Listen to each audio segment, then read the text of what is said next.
জানো স্যার আজকে সকালে কি বলছিলেন? বলছিলেন তুমি নাকি যেমনটি ভাবো আমিও তেমনটি ভাবি। আসলে ভালোবাসার মানুষদের ভাবনা একই রকম হয়।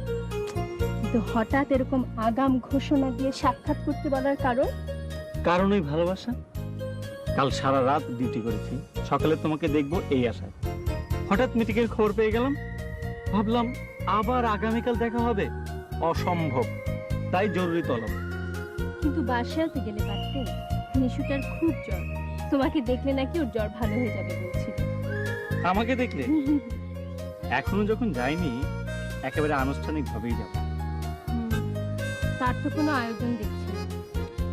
আসলে সেশন জট যেমন ছাত্রছাত্রীদের গতিকে আটকে দেয়, তেমনি কিছু কিছু সমস্যা আমার ভালোবাসার গতিকে আটকে দিয়েছে।